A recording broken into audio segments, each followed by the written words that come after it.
네, 기원전 600년 전 인프라 투자로 지금까지 하여튼 방송을 30분 하면 한 개 정도는 저런 걸 해줘야 돼.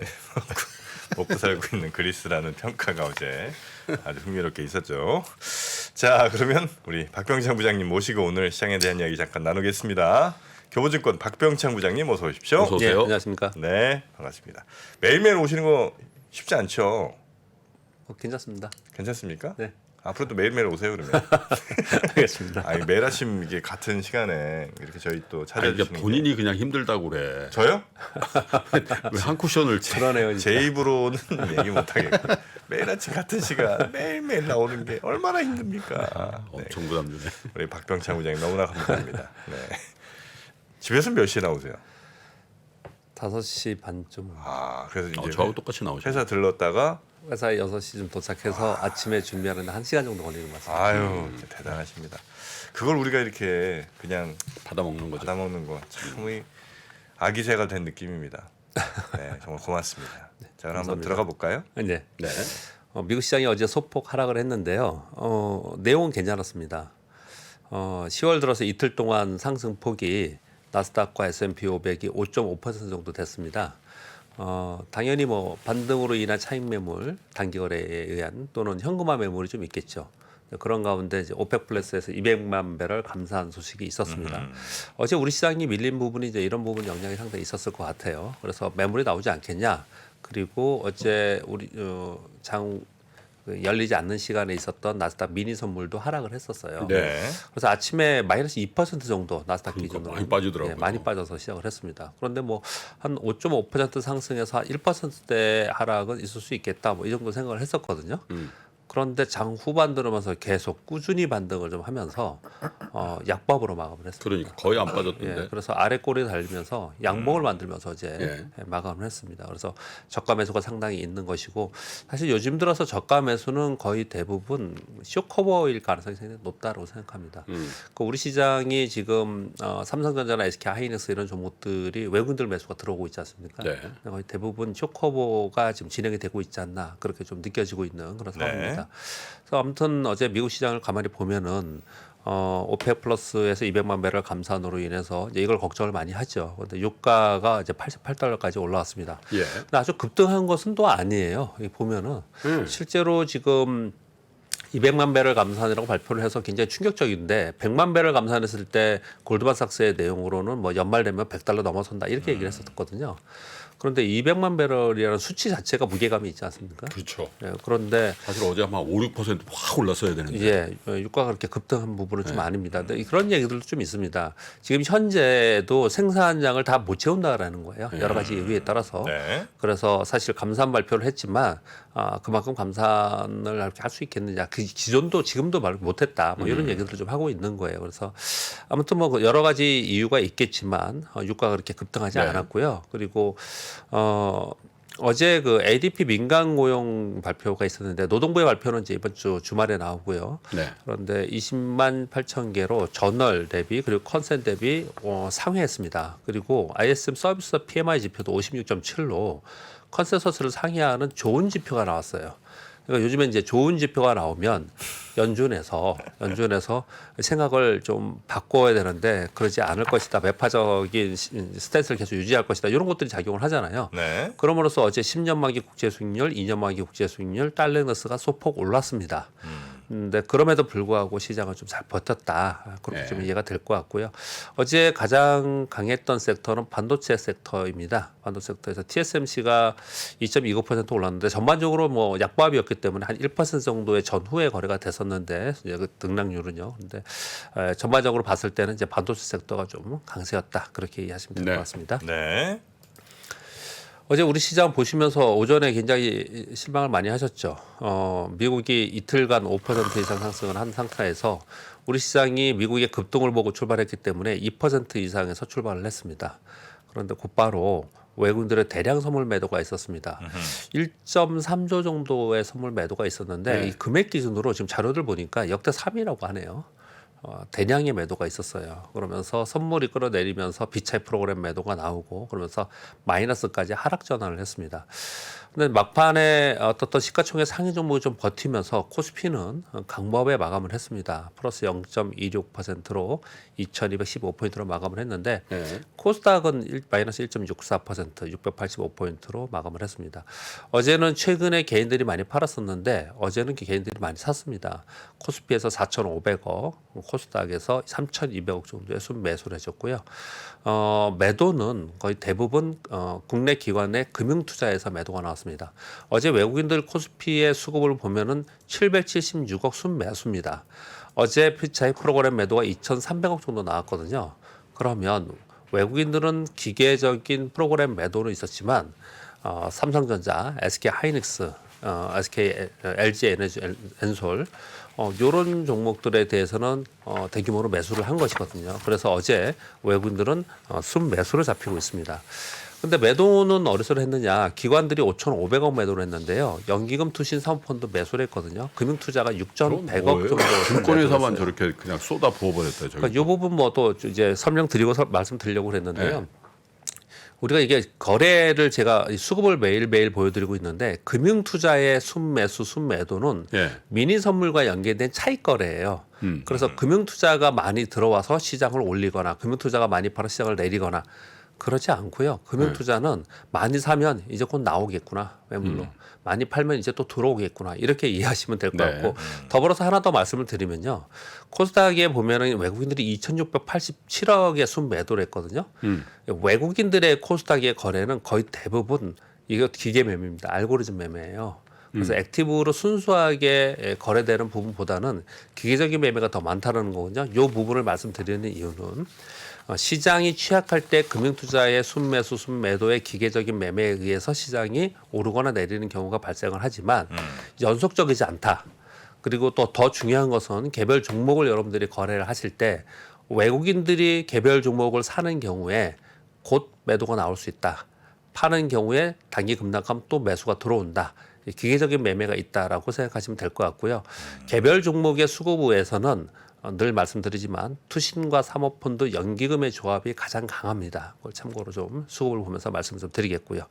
여하튼 시황을 더 이어가서 말씀을 드리면 아무튼 외국인들의 대량 선물 매도와 비차익 매도가 나오면서 하락 전환을 했는데 상대적으로 코스피가 강했던 것은 삼성전자, SK 하이닉스를 비롯한 시가총액 상위 종목에 상대적으로 강세를 보였는데 외국인들 매수가 들어왔어요.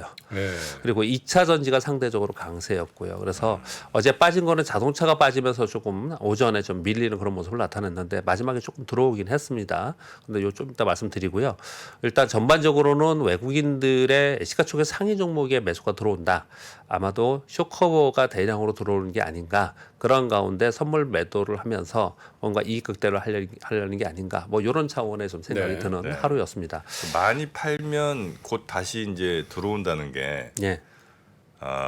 이게 이제 지수가 다시 뭐 예를 들면 방향성을 바꾸면 그렇게 다시 들어와요? 아니면 그건 아니고 그냥 며칠 있으면 그냥 어쨌든 기계적으로 다시 들어와요? 아니면- 선물과 현물과 스프레드 차이로 움직이는 거니까요. 네. 시장의 변동성이 커져서 스프레드가 벌어진 상황이 되면은 그러면 뭐 현물이 너무 밑으로 빠졌다. 그러면 현물을 사고 선물을 매도하고 또 반대로 조금만 올라오면 반대 포지션으로 청산해 버리고 그렇게 되는 겁니다. 아, 예, 미니 선물에서는. 그러면 이제 예를 들어 뭐 어제처럼 뭐 5천억 이렇게 이제 파는 걸 봤다. 예. 그러면 그 다음에 다시 선물과 현물의 가격 차이가 벌어질 때 다시 들어온다고 생각하면 돼요? 뭐 일관되게 그런 건 아닌데 그럼, 이제 예. 그게 콘탱이냐, 예. 콘탱고냐, 백어데이냐. 어려워진다 또. 예, 그렇게까지 얘기 안 한다 하더라도요. 최근 들어서 금융투자가 그냥 샀었습니다. 질문의 의욕을 꺾어버리죠. 그냥 이렇게 하시면 돼요. 네. 금융투자가 최근에 매수를 해줬어요. 우리 시장에서. 네. 아 이게 지금 지난주에 급락을 했잖아요. 그래서 매수가 들어왔었거든요. 그러면서 이거 좀 올라오면은 이게 매도가 나오겠구나. 이렇게 올라오면 이해하시면 매도가 돼요. 나오겠구나. 예. 아 떨어지면 매수가 다시 들어오고. 아니, 그러니까 뭐 예. 그러니까 방향성 없는 거야. 예, 바이어스가 없다. 이제 그걸 설명을 드리는 겁니다. 아니 그럼 우리가 이걸 저 배우는 게 증시 표현으로 뭐라 하는 줄 알아? 어? 전 부쳐 먹는다 그래. 삭삭 뒤집는다고요? 여기 이쪽에서 또. 아니 그러니까 이게 이렇게 열심히 배워갖고 써먹어야 될 거 아니에요. 써먹으려면 이게 이제 이해를 하고 써먹으려면 알아야 될 거 아니에요. 근데 이런 겁니다. 그러니까 너무 네. 깊이 있게 갈 생각보다도요. 네. 제가 왜 설명을 잠깐 드렸냐면은 기관들이 이렇게 우리 그 뉴스에 보면은 네.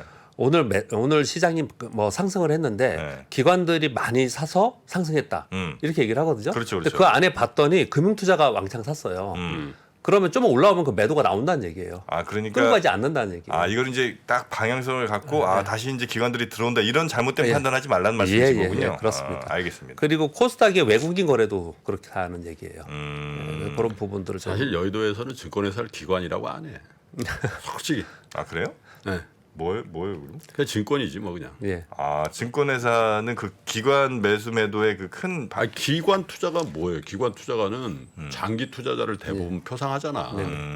연기금 증권- 뭐 이런데요? 연기금, 보험, 예. 은행, 뭐 뮤추얼 펀드 뭐 이런 맞습니다. 데들인데 돈을 가지고 그냥 주식을 전략적으로 포지션을 맞습니다. 하는. 예. 근데 저기 그 증권회사는? 박병창 부장 계시는 증권회사들은 그냥 탁탁탁 해가지고 이거야. 아 그래요? 상품 그렇게 그 많이 안 하잖아. 맞습니다. 예. 그리고 어제 자동차가 약세였는데요. 이거 의견이 분분합니다.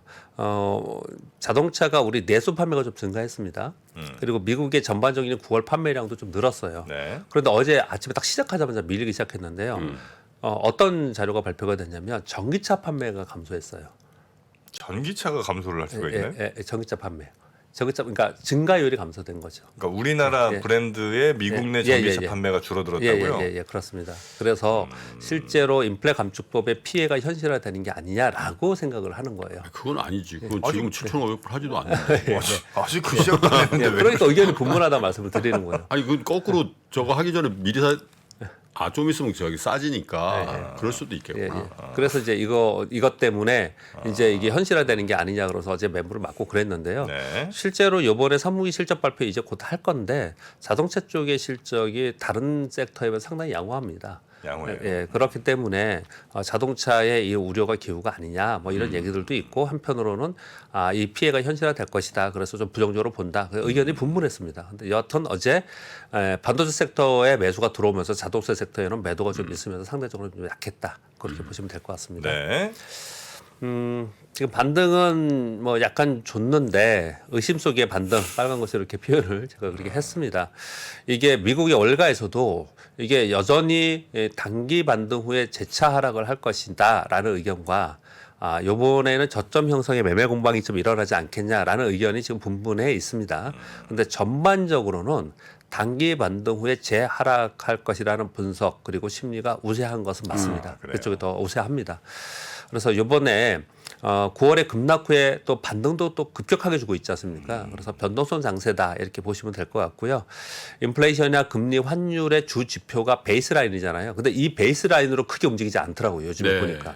이거보다는 영국 문제, 이탈리아 문제, 오펙 플러스의 문제, 러시아 전쟁 문제 이런 걸로 인해서 시장이 등락하는 그런 현상이 좀 나타납니다. 네. 이건 굉장히 중요합니다. 여러분 잘 보시면 인플레이션 지표의 변화나 금리의 변화나 환율의 변화에 시장이 크게 만약에 영향을 안 받지 않습니까? 그러면 이게 상당 부분 시장이 반영을 하고 있다라는 거예요. 그래서 이런 부분들이 얼마큼 반영되는지도 우리 시장에서는 직접적으로 좀 볼 네. 필요가 있다 이렇게 말씀을 드리겠고요. 네. 우리 시장은 뭐 어제 좀 실망스럽다 이렇게 말씀을 좀 드렸는데 거래량 거래 대금이 그저께 반등할 때 굉장히 감소했었어요. 근데 어제 매물 추리하면서 떨어지는데 어제는 거래량이 다시 증가하더라고요. 예. 근데 이런 것들은 전반적으로 약세 심리 속에서 어떻든 올라오면 현금하겠다라는 매물이 좀 압박이 있다라는 것을 지금 보고 있습니다. 그래서 네. 여전히 약세 심리 속에서 약세장이다라는 것을 인정하고요. 이제 그런 가운데 지금 이제 실적 발표를 앞두고 있기 때문에 종목별로 따로 움직일 개연성이 있습니다. 그래서 종목 중심으로 봐야 된다. 실적 시즌은 항상 종목 장세 벌어지거든요. 종목 장세로 좀 봐야 된다. 이렇게 보시면 될 것 같습니다. 뉴스 몇 가지 말씀드리겠습니다. 최근 반도체 주식이 좀 올라왔어요. 감축 때문에 그렇다라는 얘기를 많이 하고 있지 않습니까? 그리고 뭐 반도체 사이클이 경기 사이클을 선행하면서 움직이기 때문에 미리 빠졌고 또 경기가 침체기에서 또 미리 반등할 수 있다. 뭐 이런 얘기들 지금 하고 있는 것 같은데 그런 과정 속에서 일단 감사는 어저께도 제가 말씀을 드렸습니다. 근데 새롭게 발표된 거 하나는 마이크론과 키옥시아 발표했고 삼성전자는 아직은 발표 아직 안 된 상태고요. SK 하이닉스가 내년 투자를 대폭으로 축소한다라는 발표가 있었습니다. 그런 뉴스가 좀 나왔어요. 그런 가운데 이렇게 투자 축소하고 감산을 하면은 그 뒤에 있는 소부장 기업들이 안 좋잖아요. 그렇게 장비 안 좋죠. 장비. IT 소재, 뒤에 부품. 있는 부품 장비들이요. 이런 기업들이 그러면은 일단 당장 뭔가 좀 탈출을 찾자라고 한 게 자동차용이에요. 자동차용 카메라, 센서, 부품 이쪽으로 지금 관심이 이동하고 있다라는 거예요. 직접적으로 대만의 PC 부품사들은 인력 및 라인을 대거 자동차 시장으로 배치를 강화하고 있다. 이렇게 얘기를 하고 있습니다. 그래서 차량용 카메라 센서 이쪽 만드는 걸로 부품사들이 막 하고 어차피 있어요. 스마트폰 카메라가 차량용 비슷비슷하니까. 하는 거니까. 예, 그러니까요. 지금 그렇게 하고 네. 있다라는 거예요. 그래서 이쪽에 있는 종목들이 어떤 움직임을 보이는가 이거 봐야 되는 거고요. 그리고 반도체와 관련된 뉴스가 또 하나 있었습니다. 이걸 굉장히 중요하게 생각하더라고요. 물론 우리나라의 펀더멘털들이 제일 많이 갖고 있는 게 IT인 거 아세요? IT 쪽을 제일 많이 갖고 있습니다. 우리 우정사들이. 제일 좋아해요, 그리고. 네, 제일 그렇죠. 좋아합니다. 한국 그쪽이. 대표 기업이죠. 네, 대표 기업들이 다 있고 하기 때문에. 네. 그래서 여기에 이제 관심이 굉장히 많으신 거거든요. 모건 스탠리에서 TSMC의 투자 의견을 상향했습니다. 이거 왜 중요하게 이걸 생각하냐면요. 2021년 작년 가을에 앞으로 반도체 가격이 떨어지고 메모리 가격이 떨어지고 그래서 반도체 투자 의견 하향을 제일 먼저 한 데가 모건 스탠리였어요. 작년에. 근데 이 모건 스탠리에서 투자 의견을 TSMC를 투자 의견 상향을 하면서 아시아 쪽의 반도체 주에 악재에 반영이 되었고 주가가 하락을 해서 밸류 대비 주가 하락으로 인해서 이제는 점차 호재에 민감하게 반응하지 않을까. 이렇게 얘기를 지금 내놓고 있습니다. 그러면서 TSMC를 투자 의견 상향한 이유는 그래서 TSMC가 상대적으로 요즘에 강한 거거든요. 애플과의 가격 인상 협의가 있었어요. 이거 애플이 안 된다 계속 그랬었거든요. 결국은 칩 웨이퍼를 5에서 6% 정도 인상하는데 합의했다라는 뉴스가 지금 나오고 있습니다. 네, 그럼으로써 TSMC를 이제 투자 의견 상향으로 발표를 했고요. 그래요? TSMC를 또 좋게 보는 쪽 우리 삼성전자에서는 좀 안 좋은 뉴스이지만 3분기에 전체 매출이 우리 삼성전자가 높잖아요. 근데 3분기에는 TSMC가 높았다라는 뉴스가 나오고 있습니다. 그 왜 그런 차이가 생겼냐? 이제 우리가 삼성전자는 메모리 쪽이 더 우세잖아요. 네. 그러니까 메모리 쪽은 지금 불황이고 비메모리 쪽은 그나마 좀 괜찮기 때문에 이런 일이 벌어졌는데 결국은 이제 파운드리 점유율에 따라서 이런 일이 벌어지지 않았나 이런 뉴스가 지금 있는 것 같습니다. 네. 다음은 어제 이 뉴스 아주 많이 다르지는 않았어요. 근데 이제 시장이 워낙 안 좋다 보니까 이런 거에 좀 기대를 좀 하려고 하는 것 같습니다. 바이든 대통령이 한국에 우리 윤석열 대통령께 친서를 전달했다. 뉴스가 됐고 이 뉴스가 있었지 않습니까? 네, 이거 많이 좀 있었고요. 그리고 지금 국정감사 속에서 금융투자소득세 어제 제가 이거 빨리 그냥 결정을 내려달라 이런 표현을 좀 드렸었는데 어제 뭐 여기 얘기가 나왔습니다. 그래서 대주주 기준은 이제 10억에서 100억 그리고 합산과세는 본인 인별 과세로 하고 금융투자소득세는 2년간 유예한다 이런 얘기들이 좀 있었습니다. 뒤에 두 가지만 더 하겠습니다. 리비안이 3분기 전기차 생산이 67% 증가했다는 로이터의 뉴스가 있었습니다. 2분기에 4,401대였는데 3분기에 7,363대가 됐어요. 고객 인도량은 47%가 증가했다고 합니다. 주가는 올해 한 70% 빠졌습니다. 리비안이 엄청나게 지금 미국은 그 주요 핵심 종목 몇 개 빼놓고 나머지 성장률은 다 70%예요. 넷플릭스 이런 것도 70%. 다 70%, 60% 빠졌습니다. 네, 그런 가운데 최근에 요 발표하면서 약 14% 반등을 했어요. 그래서 조금 단기 급락한 종목들의 변화가 생기고 있다라는 부분 말씀드리는 거고 그와 더불어서 CNBC의 이 뉴스도 굉장히 인상 깊었습니다. 캐시우드가 테슬라 하락 했었잖아요. 8% 하락하고 막 그랬잖아요. 그때 테슬라 종목을 대량 매수했다라는 뉴스가 있었는데, 네. 있었는데 좀 어떻게 좀 받아들이냐면요. 이거는 뉴스를 전해드리고자 하는 게 아니고 생각을 해보면 정말 대단하다 이 사람도 이 사람이 정말 대단하다 이런 생각도 들고 또 한편으로는 그 뚝심이 대단하다. 왜냐하면 올해 펀드들이 마이너스 60% 70% 났어요. 그 ETF 그런데 그냥 줄기차게 떨어지면서 사는 그런 모습이 나타나고 있고요. 또 하나는 살 수 있는 이유가 뭘까요?